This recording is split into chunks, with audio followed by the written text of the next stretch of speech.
makes a lot of money. No, I think more of he does take care of guys. Like he takes care of us from the standpoint of like he's the vet. Like he likes just being a really, really good teammate. That's funny you should ask about Brian, because I've heard through my uninterrupted connection that you have kind of a little beef with Brian, Maverick, and their crew. Yeah, I don't know that. You know, for some reason they like to say that. I don't really know what I did that doesn't kiss their ass. Well, I didn't know about it, and so when I told Maverick likes to talk about it. Yeah, so when I was told that, I think I don't kiss his ass enough. I think it's the problem. What do you think they want you to kiss their ass? I don't know. I think Maverick's used to just people like, oh my god, it's Maverick Carter. I'm just not wired like that. Well, yeah, no, I had no idea. I was a little bit confused. Yeah, because they were like, yeah, Bill's got. Well, now they think I'm KD's guy because I've done 4 podcasts with KD, so now I'm KD's guy. Are you KD's guy? I'm not anyone's guy. Well, you just did 4 podcasts with KD. I've done one with you. Am I Richard Jefferson's guy? If we get to 4, I want to be Richard Jefferson's guy. If we get to 4 podcasts, you are definitely my guy. Definitely my guy. Yeah. If we have 4 hours of things to talk about, 100%. Actually, we probably do. You've played with a lot of interesting people. I have. Braun's been on the podcast 4 times. I've read so many nice things about LeBron. I think he's the 3rd best player of all time. Okay, that's fair. I love rooting against him. Can you give me your 1 and 2? Yeah, well, 1's Jordan. Okay. That's unassailable. 2 is Bill Russell, who has 11 titles. See, I wrote a book about this, but I don't read. I know, but if you're gonna judge all these guys by eras, you can't, because your era would kill everybody else's era. So I like to judge people in the era. Yeah. And then figure out, all right, Bill Russell won 11 titles, so what's the equivalent of that now? Very dominant in his era. Yeah, most dominant of any era. I think what separates LeBron, how many years have you been there? 3? 3. This will be my 3rd. The consistency, the durability, and just night after night after night after night of him being at a certain level. There's only been a couple times where he's even slipped from that level for even 2-3 weeks. Yeah. But it's him and Kareem, just from that standpoint of like every night you're getting like pencil in the 27. Where do you rate Kareem? I had him 3rd. I jumped LeBron over him. You know, how many finals are there right now? 7? That's crazy. It's an incredible achievement. That's nuts. And 7 like pretty easily. He was down 2-1 to Indiana. I think he had a couple game 7s with Boston and with he had a couple game 7s. That was the closest. Indiana, right? 2012. Yeah. I think there was 1 game 7 against Indiana, but we all knew they were winning that one. Boston was the closest, 2012. Yeah, the big group. But for the most part, I mean, part of it's the conference, I guess. But the consistency of it, the fact that he's never been injured, the fact that he takes such a beating night after night. You've seen like all these dudes, like he's getting hammered. Yeah, it's part of the book on him. But he does. So a couple years ago when I first got there, his back was really, really bad, and that's something that I don't think. He had to take those couple weeks off his first year in. I remember that was bothering him actually at the start of the year again, and again he's got every trainer at his disposal. And I remember having a conversation with him, and I was like, Brian, man, back when I was almost done, like in 2013, and my back was just, I'm talking about, I would come off the bench and it would take me 10 minutes to get warmed up. The only problem is I'm only playing 8. So it was a problem. And I was like, dude, you should really, really kind of look at biomechanics. And I know it's an Instagram world, but if you look at all the core strengthening, all the stuff that he does now, it's, that's part of the reason why I feel like he got, he's not having as many back issues as he once was. Credit for this? By no means. I was just saying though, I saw the transition of him really going into biomechanics and strengthening his core and doing a bunch of stuff. So he always posts those videos half naked. A lot of shirts. A lot of shirts. You would never see a shirtless photo. Well, I heard Luke Walton was on, I think, 6 months ago. He's your best friend or one of your best friends? Yeah. Is he best friend? Is he BFF? You know what? One of my best friends. Okay, good. We grew up together. So he was talking about how he took credit. You didn't take credit for the bond. He took credit for you. Yeah. He said, I saved Richard Jefferson's career, beach volleyball and yoga. Yeah. And did this whole thing about... I heard about that. He came here, he's playing volleyball on the beach, he's stretching out, and all of a sudden that led to the dunk in Game 7. But see, what he didn't really talk about was the part before that. So fresh out of college, I grew up in Phoenix. He was in San Diego at Big Bill's house. So Big Bill would, Richard, we'd love to come you out, have you out, hang out with our boys. And so he has 3 other brothers that also play Division I basketball. Yeah. So when we were like freshmen, sophomores in college, I would fly out there, hang out with his brothers. We would all work out together, play basketball, just, really bullshit until Bill would kick us out and tell me to leave and go back home. Get out of here, Richard. You're destroying my life. And so that was kind of a consistent thing. So every summer I would go out and train out in San Diego. Eventually I bought a house in San Diego. So me, Luke, all of our boys, we would train out there. We would work out together. We played the same position. So it was good competition. Next thing you know, buy a house out there, and Luke just stops coming down there. So he just starts spending more and more time in LA. He met his wife, Bree. They buy a home. So next thing I know, I'm down there in San Diego by myself with nothing to do. No one to work out with. It's beautiful, but you get lazy as shit there really, really quickly. Everyone's super happy and mellow. So I had to move up to LA, and yes, from that standpoint, I kind of gravitated towards the volleyball and yoga life because it's really all there is to do in Hermosa Beach. Well, it led to one of the great old man moments in recent basketball history. Yes. The famous dunk. Yeah. Which nobody could understand. I mean, it was like immediate. It's on Twitter. Oh, yeah. There's GIFs after. And, people breaking it down. It became a meme. Well, I honestly, I wish that I had a Twitter so that I could have gotten a lot more followers. Yeah. I don't. So I don't have a Twitter. I don't have an Instagram. The only thing I have is really from Road Tripping Podcast. So your career, you said it was almost over. Yeah. You hit this point, you had a great run on the Nets. Yes, sure. You go to the Spurs, you're like the missing piece for them. They pay, I forget how much money, and it doesn't really work out there. Yeah. You go to the Warriors, all of a sudden you become like a big contract. Yeah. Then they trade first-round picks to get rid of you. Yeah. And you're like in that stage of your career. And what's so mean, it's like when you talk about trading first-round picks, it's really, when you're talking about, like, the Spurs, you're talking about the 29th pick, right? Sure. You're not, listen, you're not trading, it's not the possible number 1 pick that the Cavs just got from Boston. Did they trade you? What did they do? I can't remember. The Spurs. Yeah, they tried to amnesty me, but I think it's amnesty. Is that the word? But the amnesty, the thing wasn't right. And truth be told, I was not the best version of myself when I was there, so I have no problem. Yeah. So what happened there? Honestly, it was a new experience for me. I think the role that I was playing there was unlike anything that I'd done before in my career. Like, you remember in the Jersey days, it was fast-paced, right, up and down, ISO basketball.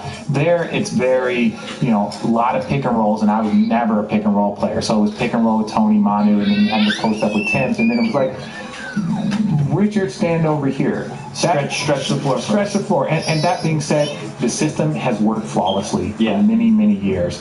I think part of the reason why you've seen the success of Kawhi is because you've seen kind of the Tim Lee, Tony getting older, Manu older. So those guys, I came in when those guys were kind of still in their primes or towards the end of their prime. So It was more about, hey, come here and help us.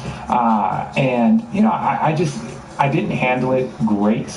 Because you'd had so much success, like you were just this staple on all those Nets teams. And worry about minutes, all that stuff. Yeah, so it was just different. And Pop is we're only going to play you 28 minutes a night. Yeah. And you're not going to play 37, 40. Like I was top 5 in the league in minutes for many years when I was playing with the Nets. So it was just a different environment, and I didn't handle it great. But I will say a lot of the things that I learned there have helped me prolong my career since the time I've left there. Like what? Just the way you need to work out during the summer, the taking care of your body, the constant focus on your weight and your body fat and everything that you do. It is literally like, I hear Miami is very similar to that with like Pat Riley and how he stays on guys. Yeah. If you could really, if you're not playing or if you're used to something or if you're injured and you're trying to come back, you can really kind of decondition yourself in the middle of the season and not even realize what happened. I'm always amazed when that happens. Like Marcus Smart last year was heavy by the end of the year. It's like, Marcus, he looks like a middle linebacker. What's happening? And then you find out in the offseason he got in shape. He's down to 219 pounds. Yeah. It's like these guys are playing every day. How do you get out of shape? It's tough because you're in this weird moment where you don't want to work too hard so that it affects the way you play, right? You don't want to kill yourself, but at the same point in time, you're sitting on planes. You got the chips, you got the steaks, and you literally get on the plane and they're like, okay, well, we got P.F. Chang's or we got Ruth Chris, you know, and so it's like for the third steak, and it's like you played 10 minutes tonight, and then you eat a steak, then you fall asleep at midnight, you eat a steak, and then the next day you go and get a good workout in, and it's like slowly but surely, and even I'll say this, you can have low body fat but be gaining weight, right? So like it's not like your body fat, you just become fat, but it's like all of a sudden you can be 225 at 8% body fat instead of being, 212 at 8% body fat, right? So it's you have to really watch it in management, and that's something that San Antonio used to be up on the board. Our last weigh-in was January 1st. The next weigh-in was January 15th, and you can see if you gain weight. Body shaming. Full on fat shaming. Body shaming. Oh, full on fat. No, not body shaming. Fat shaming. Yeah, it was a good time. Did you like playing for him? Ultimately, I loved it. I wish I went through a lot in that moment in time. I was having a lot of things off the court, and just like anything, you're human. But I really wish that I would have been a better version of myself in that moment. But Pop is the best coach that outside of Lute Olson, he's the best coach that I've ever been around and played for, as far as caring for his players, wanting his players to succeed, trying to motivate players, like going different ways. Like it could be a pat on the back, it could be a kick in the butt, but just trying to motivate you. Duncan, overrated, underrated, or properly rated as an unbelievable teammate? Is he even underrated? 100% underrated. Like people consider him to be the best teammate of him and Dirk, I think. They're funny. They're completely different. Yeah. Like Dirk is really, really kind of like just like outwardly funny a little bit more, and Tim's more introverted. Like the more conversation you have with Tim, the more you realize he's a full-on smart ass and asshole. He was actually he came on our podcast. It was good. Yeah, he came on our podcast, and it was one of those things that you don't even realize it, but it was like, you think about it, and it's like he had done nothing, like no media. He didn't do a farewell tour, and then he shows up at his jersey retirement. That's it. And then no one had heard from him. And so he comes on the podcast, and people, I remember seeing on Twitter, and they're like, this is not a drill. Tim Duncan actually sat down for an hour and did a podcast. And so I was jealous. I mean, that was like a legit media exclusive. He doesn't talk to anybody. He doesn't talk to anyone. And I think he would talk to you. He would. I tried. Like, even at when I was on Countdown running Grantland, I had it in. Yeah. Because the Spurs, they liked us. I couldn't get it done because at the last second, each time he was like, I don't want to. I think he did one. I think he only did one magazine feature, I think the entire time down the stretch there. And look, he was a great teammate, and we still keep in touch, and we crack a lot of jokes. Like, Tim is one of those guys that if you want to talk about cars, if you want to talk about MMA, if you want to talk about poker, hunting, gun, like, he will talk all day nonstop. Yeah. You get to basketball and you're like, You think Pop goes out of his way to find different types of characters to kind of throw together on a roster? I wouldn't say that. I think Pop knows that not everyone can play for him. Yeah. That is, something that is very, it's been evident for years. And so I think Pop tries to find people that he feels can play for him. And I think that means that you're going to have one guy from here, one guy from here, one guy from there. There's not this like farm of guys that, I just need gritty, hard-nosed guys. Like, no, because not all of those guys can play. You really have to find, and I think that's also why guys that stay with the Spurs and have so much success, because if Pop feels that this guy can play for me, I'm not going to just let him go for another shooter. You guys look at a guy like Matt Bonner that was there for a long, long time. It's like, he's like, this guy can play for me. So, sounds like Belichick. I mean, he's very similar. Like, certain guys can make it with him, and then they stay until they're done. Yeah, and it's, I remember seeing, LaMarcus Aldridge kind of go through an up and down thing, and it is very, very tough. I was never a multi-time all-star guy like LaMarcus was, but, I had a bit of success with the Nets and just in my career, but coming there and trying to navigate the system and still be who you've always been, that you've known success, it's very tough, and not many guys have ever done it. You crossed paths with Kawhi, right? Yes, as a rookie. Did you see him becoming one of the best 5 players in the league at any point during that stretch? I wouldn't say that, but I did see ability. I saw unique ability. I think again the system in which he's very great. He's a two-way player. He plays hard. He knocks down shots. Like, I remember this. I remember when we worked out. He went to San Diego State, so we were working out during the lockout in San Diego. So we were shooting and working out, and I remember I was like, well, what's the story? And they're like, well, they just don't know if he can shoot. And we would go into the gym, and I would see this guy shoot, and I'm like, oh, no, he's going to be just fine. Yeah. He's a good shooter right now before getting a part of Chip England, before getting into the system with the Spurs and the wide open shots. And the Spurs system helped me become a better spot-up shooter. So I was not surprised that his jump shot was far greater than what people had projected. And once you can do that, everything else is easy. I'm always amazed that some owner just hasn't given Chip England like $20 million a year. Yeah. Because you think about all the money they spend on players, coaches, everything. This shooting coach who has transformed all these different people, I would think that's worth at least as much as an all-star. It is worth a lot. And Chip is very, very good. Now, he went to Duke, and we had a little bit of a beef our first year. I know, we had a little bit of a beef for our first year, and I was a little frustrated in the system. I wasn't great. And like the year coming from Milwaukee, the 1 year. That's right. Yeah. I forgot about Milwaukee. No one cares. Who was on that team, though? It was me, Michael Redd, and Bogut, but Michael Redd tore his ACL, and Bogut broke his back, so it was like everything that could have been just never was. So the next year I'm gone, but that year I shot like close to 40% from three. Yeah. And made over 100 threes for the first time in my career. So I get to San Antonio, and I can't shoot a shot. And I'm struggling, and I'm like frustrated with the system, trying to find my way. And Chip was like, hey, let me work with you. I'm like, Chip, if you don't get the fuck away from me right now, right? And so that summer, after my first year there, he was like, okay, we had a kind of a little powwow. We hashed it out, and he started working with me, and the change was immediate. It was little things that, like staying low and ready the entire time. Like right? crouching? Like crouching, because it's like, Tony and Manu are going to dribble 19 times in a pick and roll and be like uber aggressive. So when they throw you the ball, there's not going to be a lot of time for you to go into your package. Like you have a chance to catch and shoot, catch and drive, or catch and pass, right? Yeah. And so, especially in that corner position, the Bruce Bowen position. So you almost had to like strip your brain of half of the way you play basketball. 100%. These are my three selections. Yeah, and I had always been a rhythm player. You know, playing with Jason Kidd, who would throw you the ball early and often, and you would get multiple touches.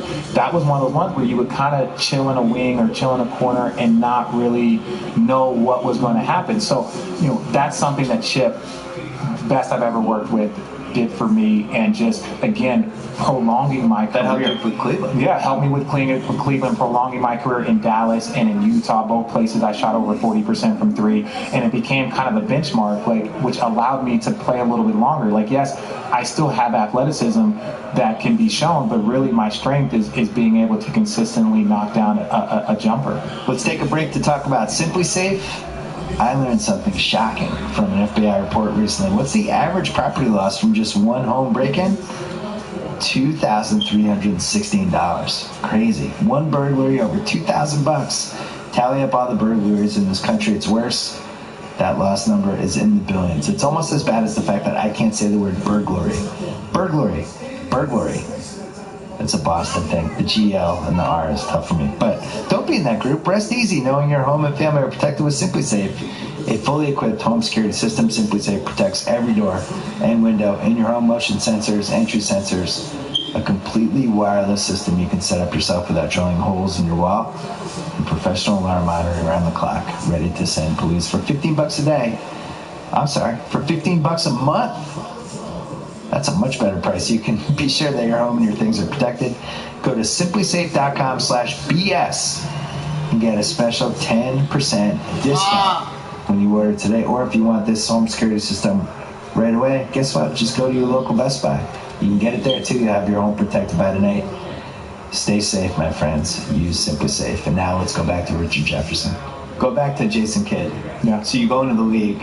They had made the Marbury for Kid trade, right? Yes. That was the previous summer. Yeah. No, that was that summer. That summer, right. So you're a rookie, here's my new point guard, and it's like one of the 5 best point guards. Oh, my God. Or 8, I forget where he's on the list. He should be certainly the most unselfish. Yes. And you catch him during his 2 Mac Daddy years. Yeah. He was unbelievable. He's 27. Yeah. He was so good. I was so mad. I had to call him, but I probably only had like 15,000 readers. I was going crazy. I was like, Jason Kidd's been traded twice. This is like the most important point guard we have. What is happening? And I grew up in Phoenix. I remember Michael Finley being such a huge, big part of what Phoenix was going to do. People loved him. And then they traded Jason Kidd. And I just remember being in the park and people going, man, we got rid of Finn and Jason Kidd. I was like, yo, do you guys understand what this kid can do? Yeah.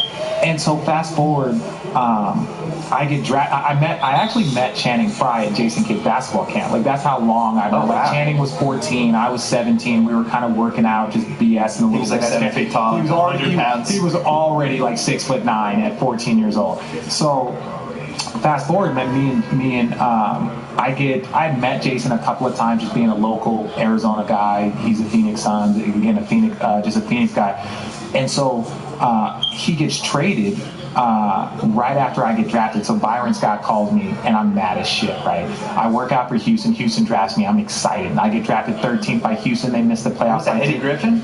Yeah, Eddie Griffin trade. So it was, they had Steve Francis, they had Katino Mobley. They didn't have a 3-man really. So I was like, oh, this is great. I'm excited.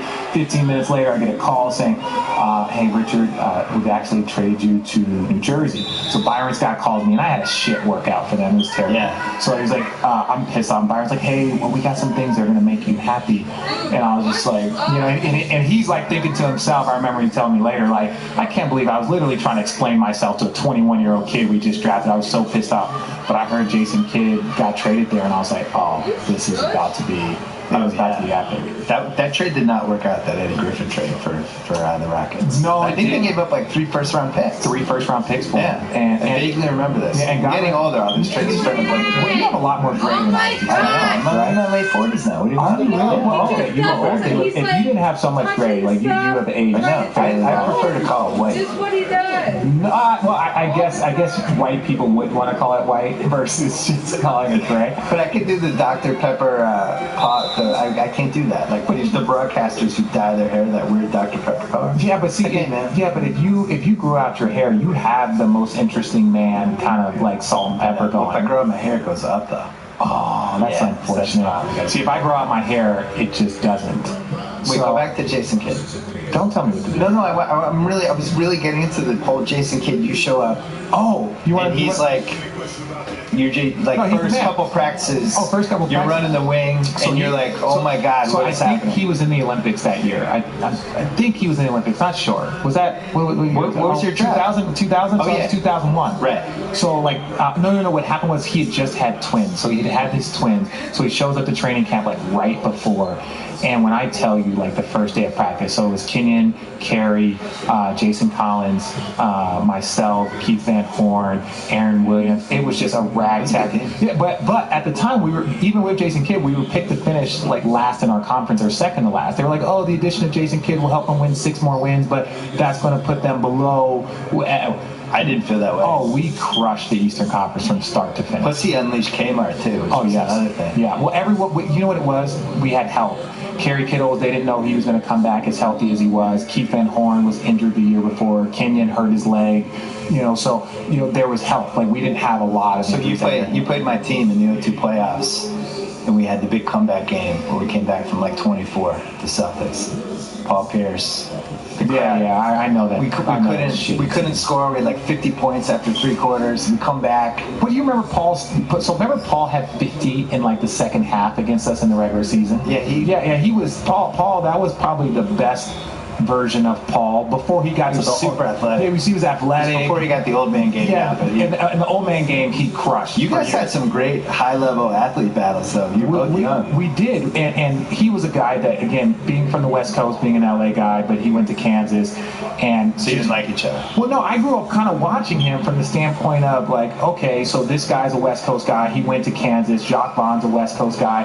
And then Arizona beat them, right? So I'm watching Arizona versus Kansas. Kansas. They beat them Arizona on their way to winning a national championship. So I kind of grew up watching him, and then I get there, and he talks a lot of shit.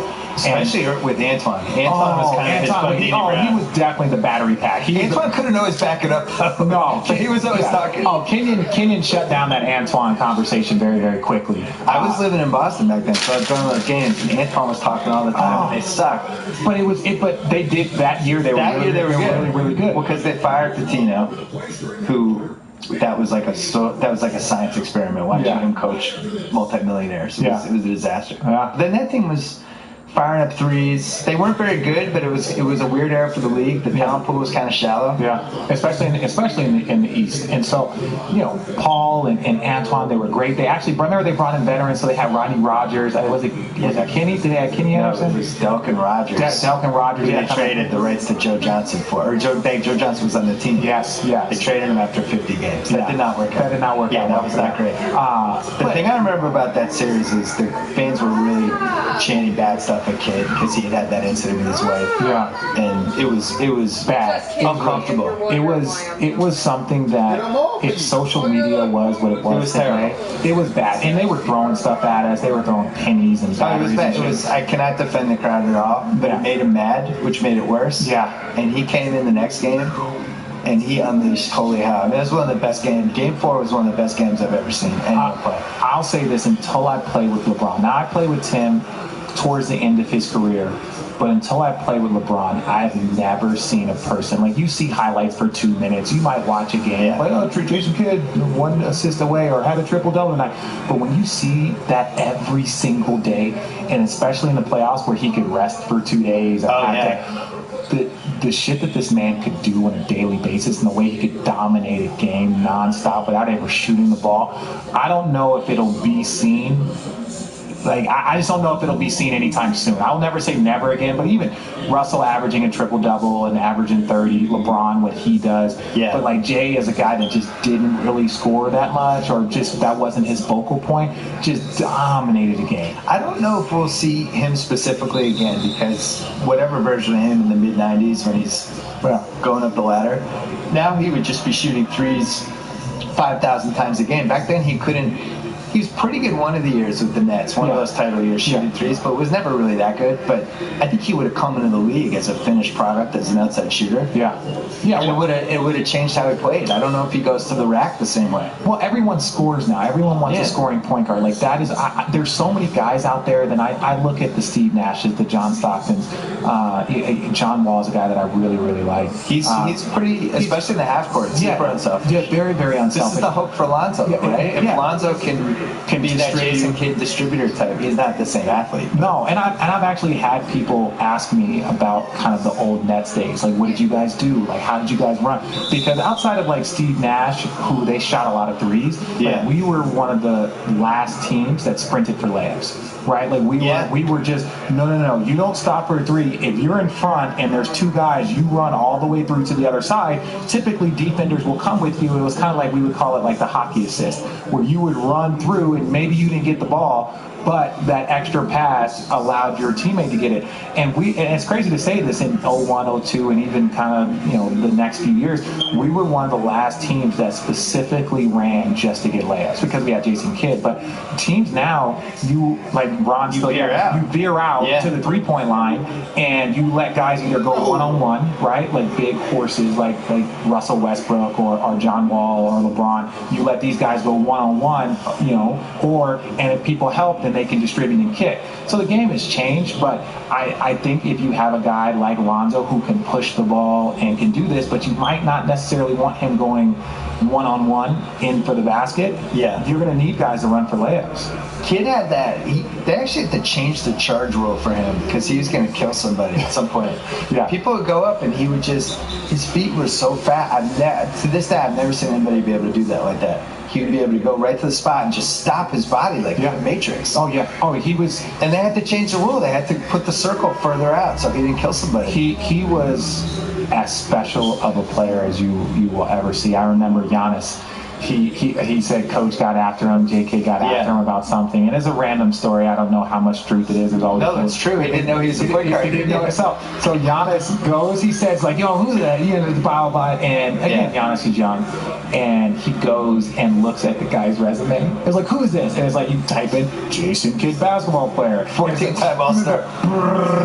It's like your computer breaks because you're like, oh, rookie of the year with Grant Hill, X amount of triple doubles, and it's just, if you look at his resume, it's so impressive. And he was so smart that he had this whole second part of his career when he was athletically just 25-30% of what he was probably, and just knew where to go the entire time and who to set up and what to do. Yeah, well, but he was that's why I'm not surprised that he's done a good job coaching, because he's very similar into LeBron, but LeBron is an extrovert. Like LeBron is an emotional guy outwardly and like mentally, like he will tell you, hey, this is what we should do, or Richard, you need to get here. Where Jason Kidd was more of kind of like just play the game and then like, hey Richard, we're gonna go back to that play again, like silent assassin. Silent assassin. So but both of them, they just saw the game so far ahead of everyone else. Like I'm literally, and again, I'm no one special, but it was like I see like me, the ball, and the hoop, like that's me. Like how can I get this into there where they're just playing a different game. So that was one of the things when Kyrie gets traded, and this turns into the 7-week argument about is Kyrie a superstar or not. Well, he was on LeBron's team. LeBron, he was only that good because of LeBron. He only made the finals because of LeBron. LeBron did everything, all that stuff. And I'm pro Kyrie, and even before he got traded to my favorite team, I was always like, what are people talking about? This guy's been in every big game possible. Do you feel like we've seen everything we could have seen from Kyrie at this point? Because I say no. Oh, I don't know. That's the thing is, I didn't really know much of Kyrie before I got there. I knew he was special. I would see some stuff. But I was on the Western Conference for 7 years, and especially when he came up. So you might get him one time a year or twice a year, whatever, in his first 3 or 4 years. So I might have played against the kid 3 or 4 times, but it was Cleveland, so their team was terrible. Right. So you didn't really, and it was like you just kind of cataloged it as like, okay, let's get this win and keep it moving. So I didn't really know much about the kid when I showed up. I knew whatever. But when you see the guy play on a daily basis, like again, he is one of those people that is skill-wise and talent-wise, he's special. Like he can do things that I've never seen before. From a guy that size, do it every single day consistently. Have we seen the best? I don't know. I don't know. But skill-wise and talent-wise, he is someone that can do things very similar to a Jason Kidd or somebody else. Like. It seems he's reached that last level where the other players are like that guy. Which is maybe 7, 8, 9 guys a year. Yeah. That all the players in the league are like, yeah, that's one of the best.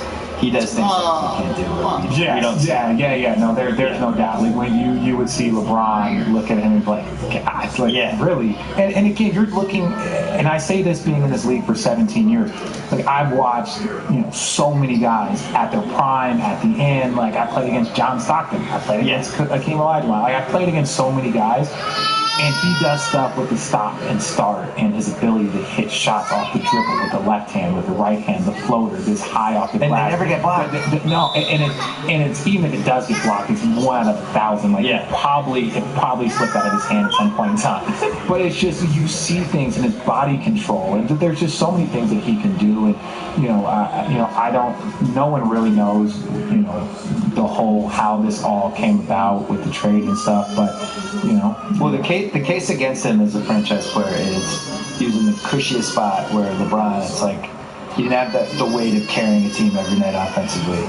He could kind of come in, go. I don't agree with this logic. I'm just telling you what the logic is. Who is giving this logic? There's a lot. This was the internet for all summer. Oh, now this was our office. We're not quoting the internet. I'm talking about people, real writers.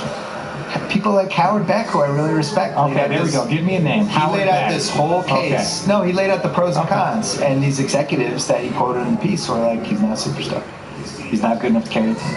And then other people were like, actually, a lot of people around the Cavs were like, he's a superstar. We watch it every day. He's great. I can just say this as a guy that, I was his teammate the last few years, and, his ability to scoring 40 points in the finals. Right. I think a couple of times, hitting a game-winning shot. The biggest shot of my career he hit. It was probably the biggest shot anyone's made on the road in a finals game. In history. You could make a case. And you could literally make a case. You could make a case, and given everything, who it was over. And they called the play for him in the huddle, right? Yeah. It's just, well. Were you on the court for it? I was on the court for it. And you knew it was going to Kyrie. So I was on the right corner, right? I was in the right corner, and I got waved out. And I was like, good. I want to be nowhere near this, right? Right. So, because I don't want my guy to, like, run to him, and then they throw it to me, and I now, Are you nervous at that point? Or is it, like, nervous energy? It's nervous energy mainly because because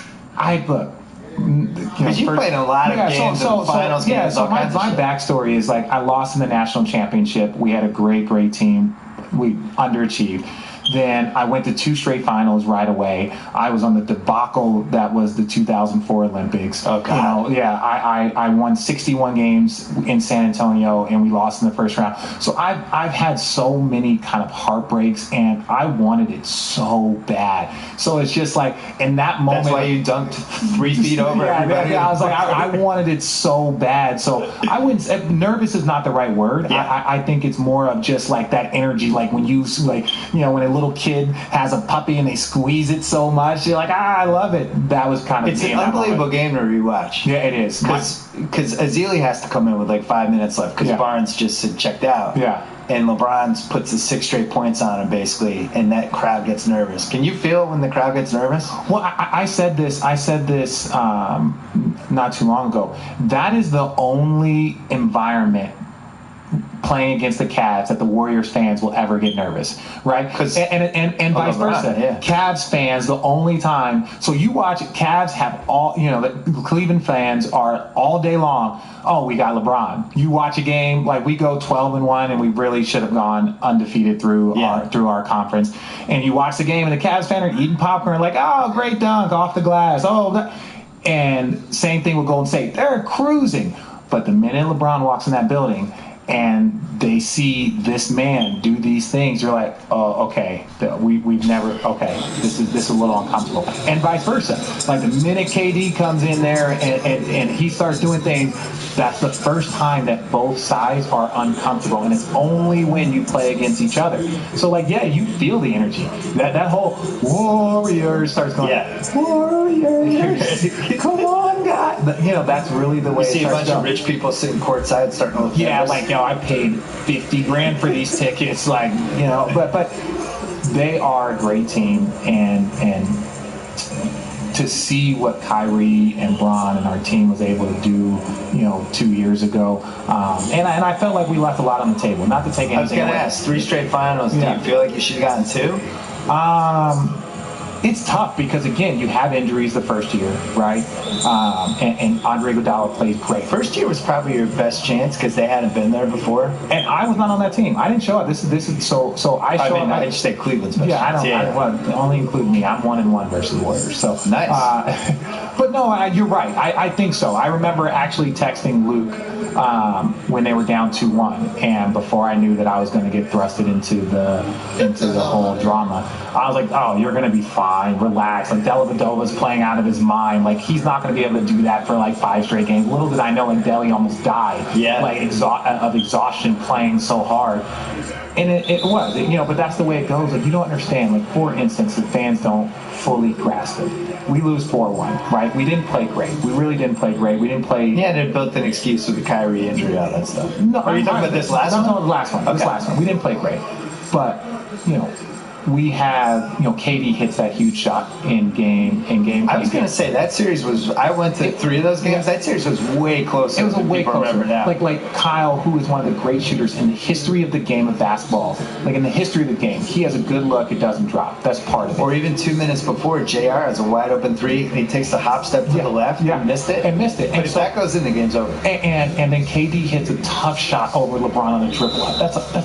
But I'm saying that close in the game, and you win the next game. And then you mess up the 2-for-1. Yeah, that's what I'm saying. But that's what I'm saying. Like people don't understand. Like, 4-1, they killed you. And it's like, dude, it's literally one shot here, one shot. Then you go 2-2, right? If it's 2-2, You go there, it's game 5. I still stand there. There's zero chance, very similar to the year before, we do not lose on our home court in a game 6 situation, right? Right. Now you go game 7, anything can happen. Like that's how close it is. It's literally a difference between 3 shots playing in a game 7 and losing 4-1. But you just made the argument why trade Kyrie then, because I agree with you. I thought that finals was... I'm not a part of that. I just work there. Yeah, but you had to be... I want to roll it back and run it back with our dudes again. Do you understand the level of say-so I have in that organization? It is 0, right? Like, it's not... Because the case would be the Warriors, they were completely healthy. Durant played the best series he's ever played. Not that he's not the best player or second best player in the league, wherever you rank him, but he was awesome. Yeah. Curry was awesome. They caught a big break in game 3 when you guys didn't close it. Yeah. And come on, 20 times, maybe they win 12 or 13, you win 7 or 8, who knows? Yeah. But run it back. Now they've had the hunger. They've won already. You guys have the hunger back in if you didn't win. I don't know. You don't know. And we can, part of, your job and people in the media's job is to play the hypothetical. All I know is that we lost. I'm pissed off. I'm not happy about it. Yeah. When did you know you were going to lose? When did I know? Was there a point in game 5 where you're like, fuck? Yeah, late. It was late though. Yeah. It was probably about like 3 or 4 minutes. They finally broke away because I think we were down 9 at halftime, but then we cut it to 5 going into the 4th, and I check out. And at that point in time, it was kind of like, okay, now whoever makes the most shots, whoever makes the most plays is going to win. And that's a position that you want to be in. You don't want to be in, we're down 15 and we got to do something miraculous. It's like, no. As long as we don't turn the ball over, we don't make this mistake, we're going to be fine. But I think it was literally with a minute to go, 2 minutes to go, you start to kind of see it. And, Andre Iguodala, I've known for years since he was in college, Steph and Clay and all these guys, I played with them. So it was like, it's tough because you're a competitor and you're pissed off. Hey, congratulations. And then you get ready for next year. I will say that I've said this before on this pod, the level of offensive basketball in that series was as high as I've seen. Yeah. I mean, the 80s were great, too. Yeah. It was a different style of basketball. There weren't the same threes, but you had the top 2 guys on each team were playing as well as they could play game after game. And it was really, really fun to watch. And what's crazy is that you talk about the offensive level, but there are defenders out there. Yeah. There are defenders. Like some of the best defenders in the league. Some of the best defenders. You have a Draymond Green. You have LeBron going toe-to-toe with KD. Like, you have defenders out there. Klay Thompson, very, very underrated defender. He was great then. Yeah, very, very good. Very clutch. Like, whenever we made a mistake, he hit the shot. See, I started to wonder if offense just seems like it's 70 to 75% of how to win entitlement. It's changed. I always felt like if you protected the rim, you won. And now I feel like if you score the most points, you win, which obviously that's the rule. But I don't know how to beat the Warriors other than just shooting better than they did. But I don't know if you stop them. You can stop anyone, truth be told, but offense obviously has. Do you think now with all the different rule changes and the way everybody's going to shoot threes? The rule changes have screwed defenses. But it's the same thing. It's the same thing with the NFL. And we talked about it. It was like there was a time where only one quarterback has ever thrown for 4,000 yards. Now if you don't have a quarterback to throw for 4,000 yards, it's embarrassing. Yeah. There's the only way to come back from 28-3 is if you're an offensive team. Like most of the time you would see, the Chicago Bears defense, the Ravens defense, like you would see these defensive juggernauts, the Steelers, you'd see Seattle. All we need is a game manager at quarterback because we're going to load up the defense and you're not going to score points. We're not going to turn the ball over. And as long as we would score 13 points, we're going to win. That shit ain't happening. That's kind of what the Nets were like in the early 100%. 2000s. We used to joke that, like, especially when you got the Kemba. The NBA did not want us because we knew that the score was going to be in the 70s or 80s. What was that? The 03 Pistons Nets series. There were some ghastly games. I think it was a triple overtime we played against them, and it was a triple overtime, and we might have scored 90 points. Yeah, it was just, but that's the way. I remember I went to a Celtics Pistons game. It was 66-64 final playoffs. That was the final. Well, you remember the old like Jazz Bulls, where it was like they had 50 points at the end of the game, and it's just better now. But I do agree with you. I miss watching just old school fast breaks, 2 guys in the wing, get to the rim, the old 3-on-2 drill. Get focused for a minute. So many turnovers, man. Come on, Marco. No wonder. No wonder. Good play. Rebound.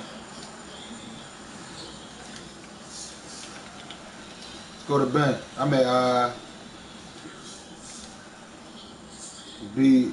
Go to work, boy. Go to work. Go to work, boy.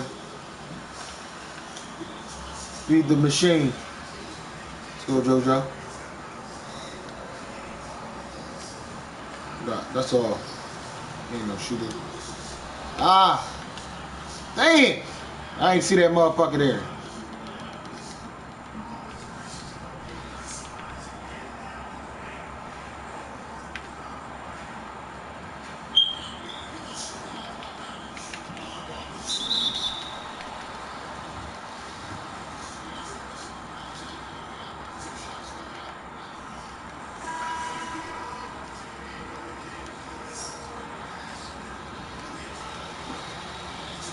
Get back, get back.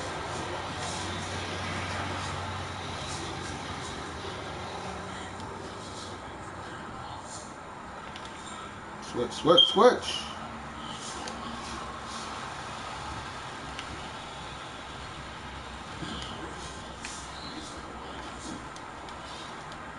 ISO. You're gonna have to help. Get in there. Good box up. Now ball.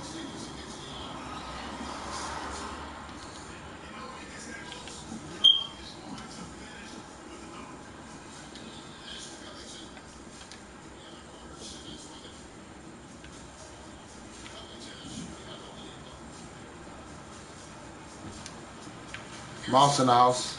Mouse in the house. Y'all gonna have to double every time.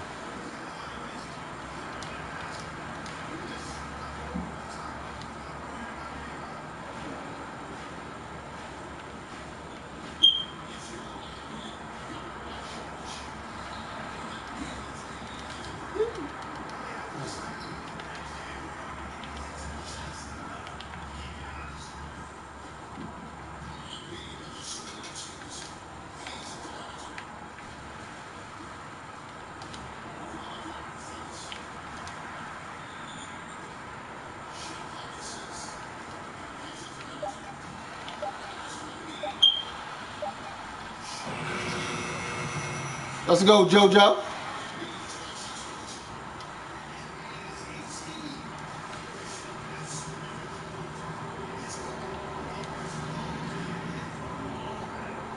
The wonder. Switch. Give him that. That's all.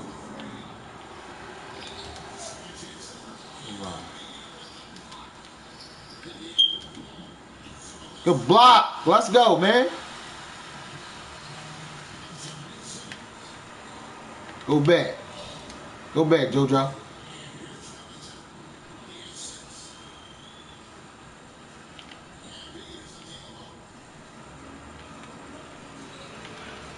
Can't do that with him. Let's go, baby.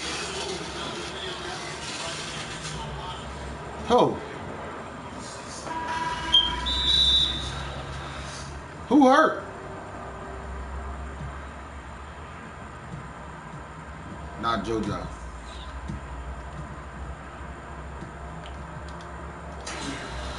I'm about to say. Go see who hurt.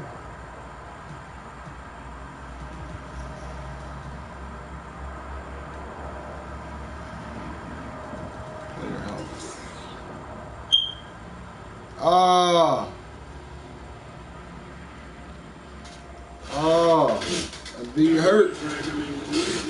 What up?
Good day. Get that shit out of here, Lance.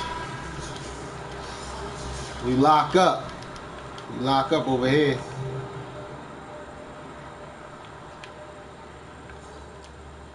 Give you that, young boy.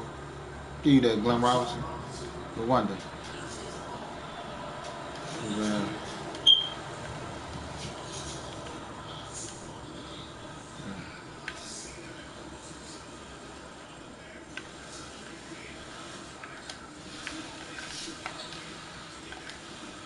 Get in there, man. Come on, man.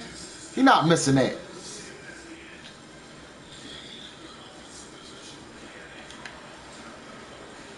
But they hit that. Come on, he's not a better shooter than JJ.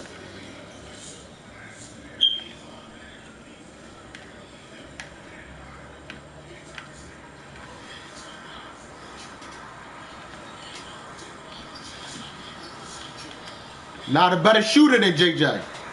Get a timeout.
Damn. 2K be scheming for real, man.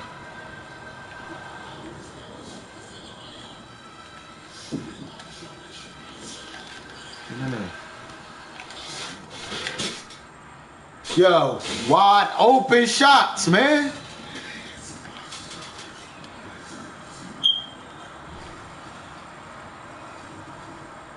No wonder. How did he fall? How did he fall? Out of the blue. Come on, man. I gotta fix this. What is this?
Gotta get some wins at home, man. Fucking wins at home.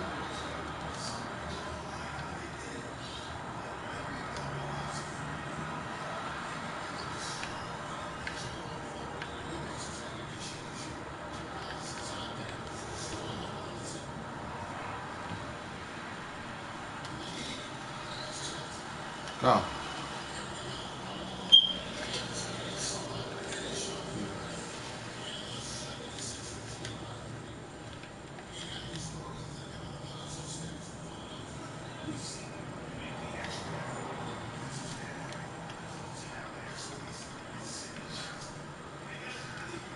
Come on, JJ, you was killing me on offense and defense.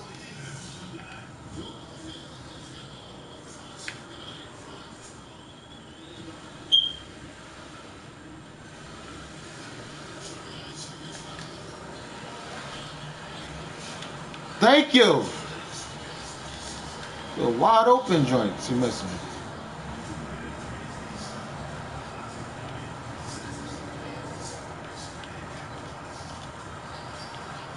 It's too easy, man.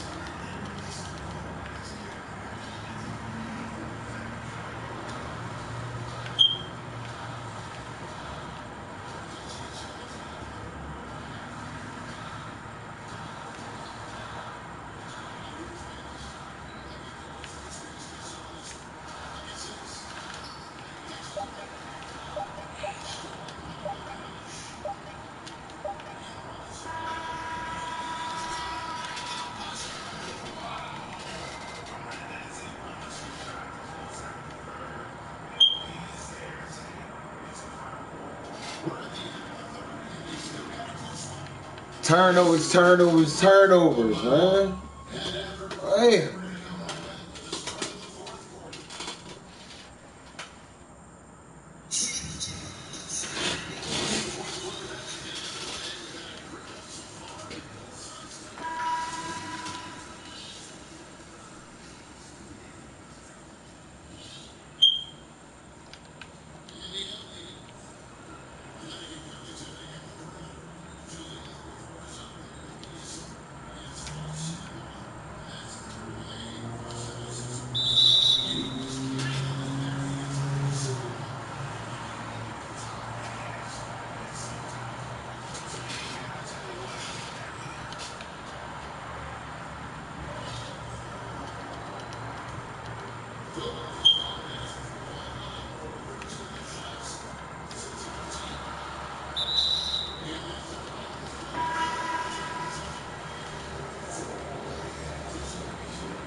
Go under.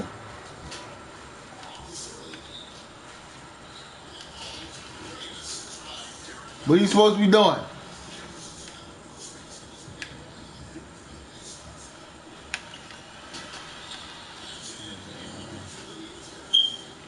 Get yours, Markel.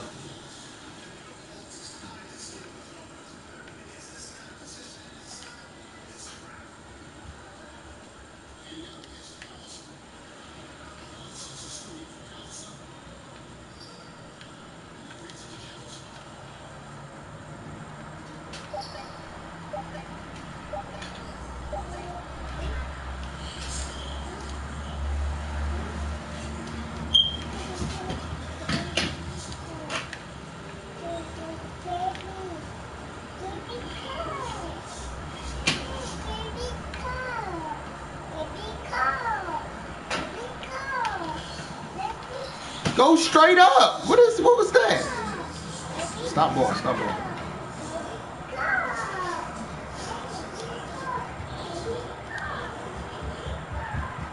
Go in the middle. Straight up.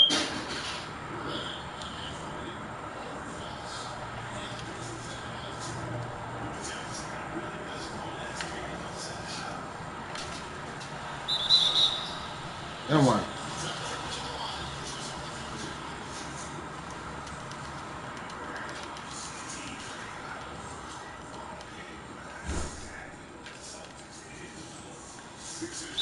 I gotta pick them back in, man. This shit is crazy.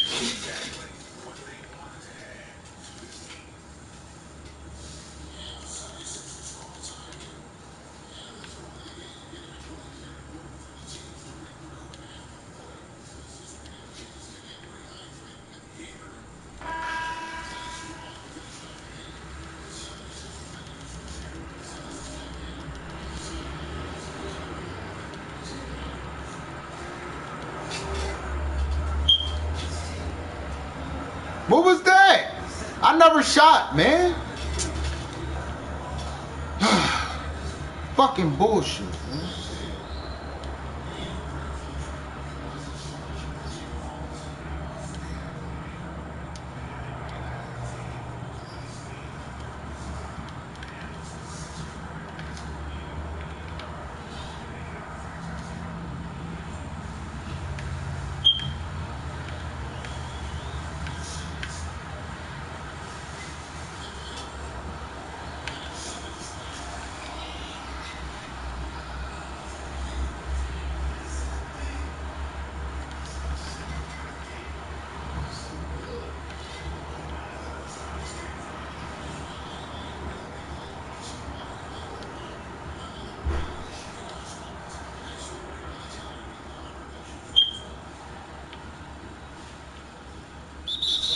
Oh, who?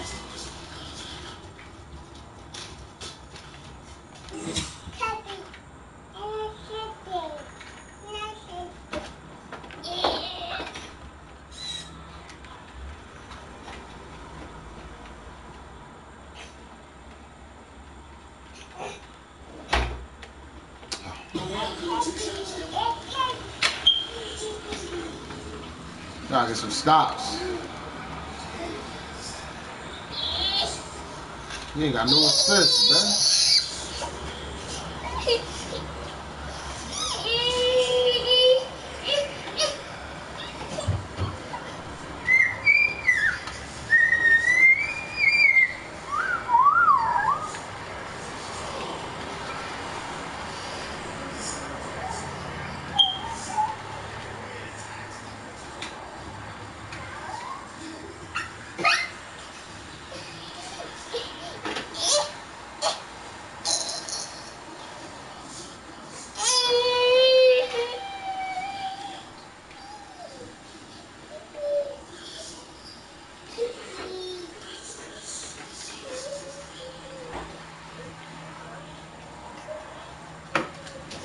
I'm passing the ball.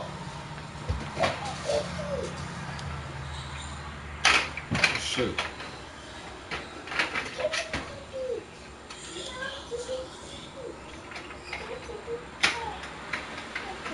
No wonder. Get shit out of here. Yo, man. There we go.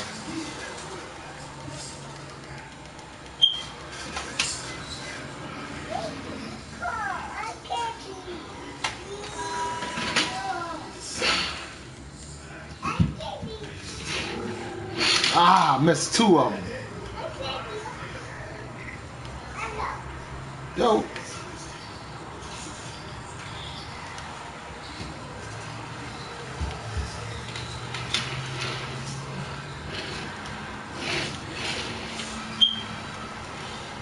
Move. Make them double team. They gonna have to double team.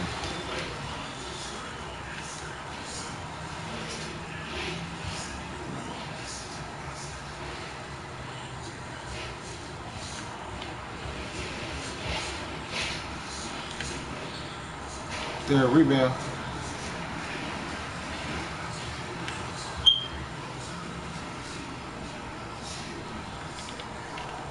There we go. That's one.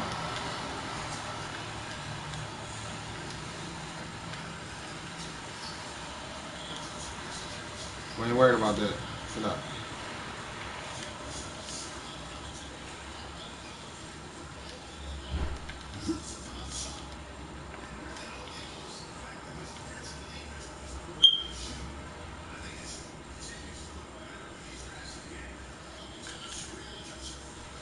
Ah, almost got him with the joint.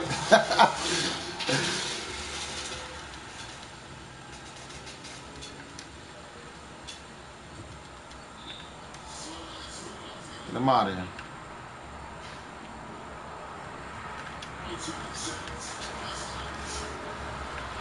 Don't do this to me, 2K. It's a fucking wide open shot. I'm playing basketball the right way. Reward me.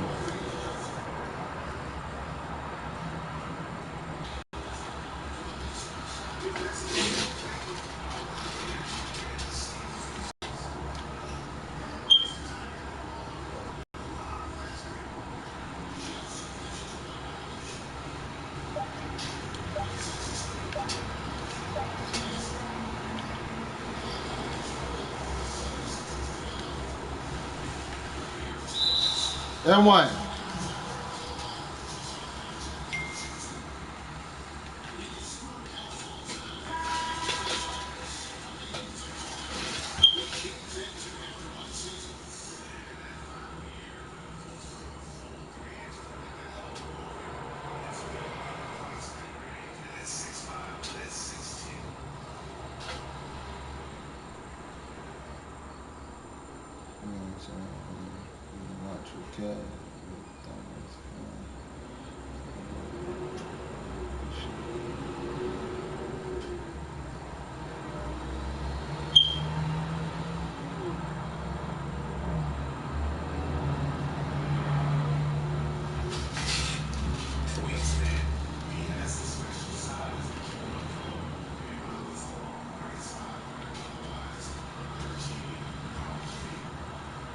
I think they want Indiana to win, man. This shit is crazy.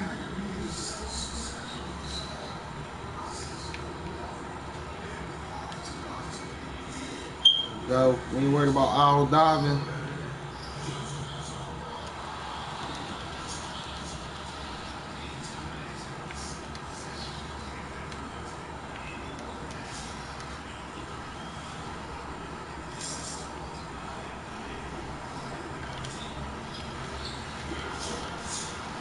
Thank you.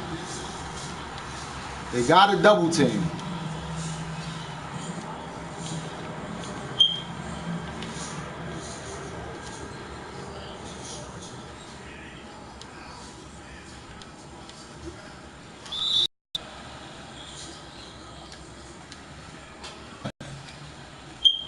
Break the band.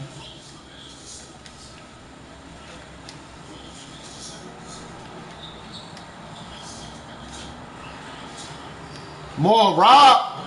Damn.